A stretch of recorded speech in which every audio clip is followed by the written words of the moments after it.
Okay, so this is the second of two videos on activity 3.6. This one's focused on Immanuel Kant.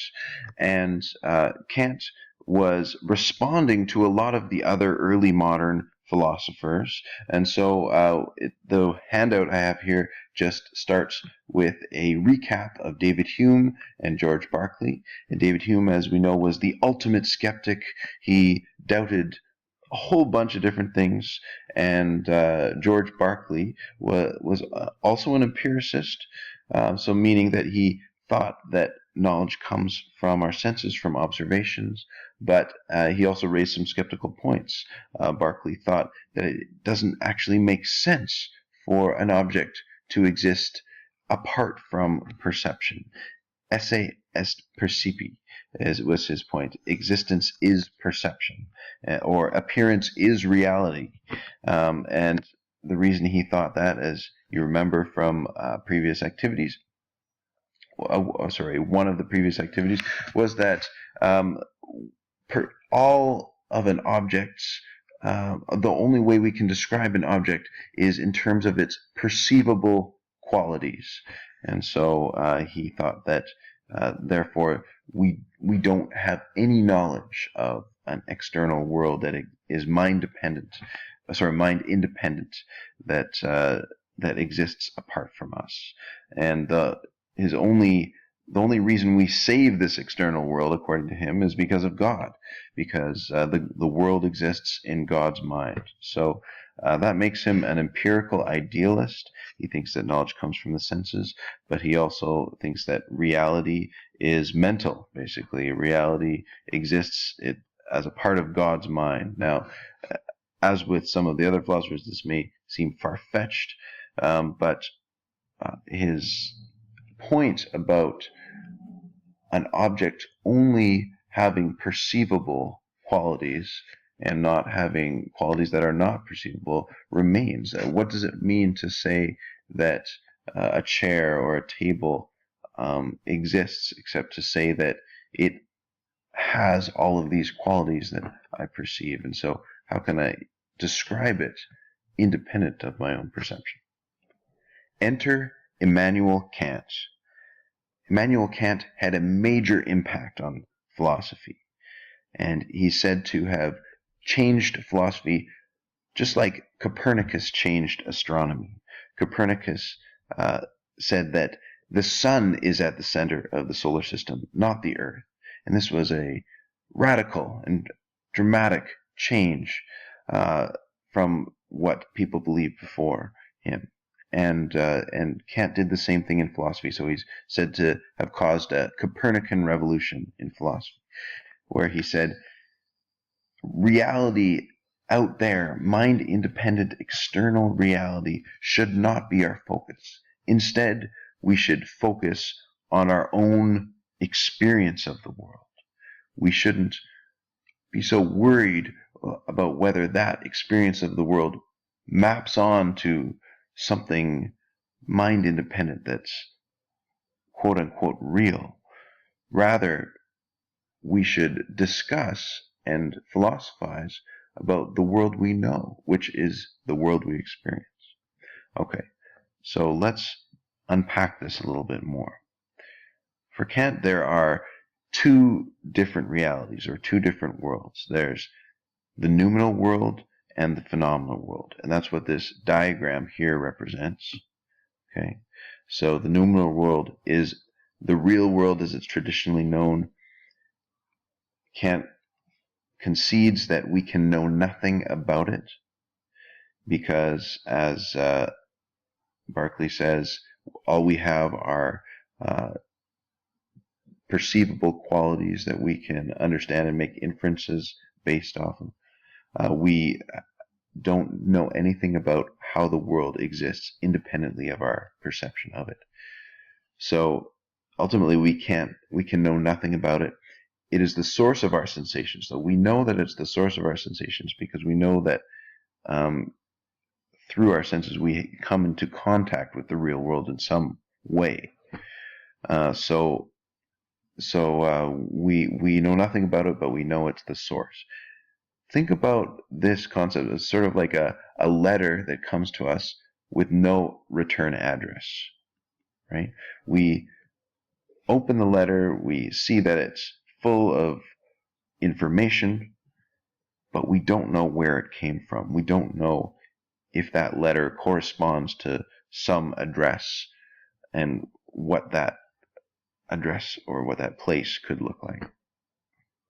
Now, Kant says instead we should focus on describing the phenomenal world, which is just the world as we experience it, the world we experience. And we can know a lot about this world through introspection or armchair speculation, which is just basically, sitting in an armchair and thinking about it. And Kant says that the phenomenal world is already structured. The phenomenal world, or our minds, you could say, structures the way we experience the world. Through reason, we can deduce generalizations and knowledge about the phenomenal world. Okay, so one metaphor I use to describe Kant's idea of the mind is a car, an automobile. So imagine you have an automobile and it's at a gas pump and you're filling the car up with gas. Now, can a car run without gasoline? No, it can't run without gasoline unless it's, electric car, etc., etc. But a normal car can't run without gasoline. And it also can't run without an engine.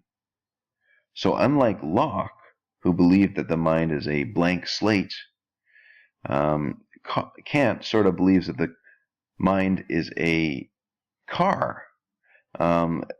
He wouldn't use this terminology, of course. This is just my own analogy, but that's sort of what it's like. It's like the mind already has a pre-existing structure, and then it gets filled up with experiences, and that's the gasoline. The gasoline is the content of our minds. Okay, it's the sensations and observations that we draw from. It's the memories we draw from, which in turn were created by sensations and observations. And that goes through the mind and then is analyzed by the mind, just like gasoline goes through the structure of the car and helps the car run. The driver, you could think of it as the free will, as the chooser, the decider, which is the you that is inside your mind. Okay, so if that metaphor of the car helps you understand it better, then that's great. You don't have to think of it in those terms. That's just my metaphor. Okay, so then the question is, what are the components of the mind that pre-exists, that's already there before it's filled with experience? That's what the a priori knowledge is, okay? The knowledge that is prior to experience. And he said that we have a priori knowledge of a whole bunch of different things. For instance, we have a priori knowledge of the self, and that's where the Cartesian cogito comes in. I think, therefore I am. You don't require any specific experience, or arguably you don't require any experience at all to know that you exist as a thing. Now, something was brought up in a question to me, which is, well, how can a priori and a posteriori be mixed? What does that even mean? And I think that's a good question, and one that Kant would struggle to answer, because arguably the self still needs experience in order to be understandable. So the Cartesian cogito, in other words, requires experiences in order to work. And I think that's fair to say. Others may say, well, no, you actually do have an understanding of yourself without any experiences. What if you had no experiences at all? Could you still be a self? No, that's a philosophical argument that you could have, but what I will say for a priori is one way we can understand it is that it's knowledge that doesn't require any specific experience in order to be understood, and it's also knowledge that is universal. So everyone has an understanding of the self, and the self does not depend on any one particular experience in order to be understood. Okay, now number two, our experience of the world through time and space. Now, this is a really interesting one because the idea here is that nothing can be imagined or understood without understanding it in time and space. Time and space are preconditions for imagining anything. Okay, just think about, say, an object in the universe. That object necessarily exists in time and space. So it has three dimensions. Even if you can sort of do, math problems in two dimensions, or there's two-dimensional video games, I guess. In reality, those are still existing in three dimensions. So that when you make a mark on a piece of paper, there's it's the paper is still three-dimensional, and your pencil is still three-dimensional, and so is the graphite that's going onto the paper. And similarly, if you play a video game, the pixels and the lights and everything, all this exists in three-dimensional space. With time, the same is true. Time, a universe without time, let's put it this way, a universe without time would be frozen. There would be no change. And time requires change, and change requires time. So everything that we experience in time. Now, those two are interesting. Now, the belief in cause is also a direct response to Hume's challenge against cause and effect. So remember, Hume said we don't actually observe cause. We're making an unjustifiable assertion or inference when we say that there's a cause and effect relationship between two events. But Kant says if we don't think in terms of cause, then we can't understand anything. Cause is required for that understanding, and so belief in cause is a priori knowledge.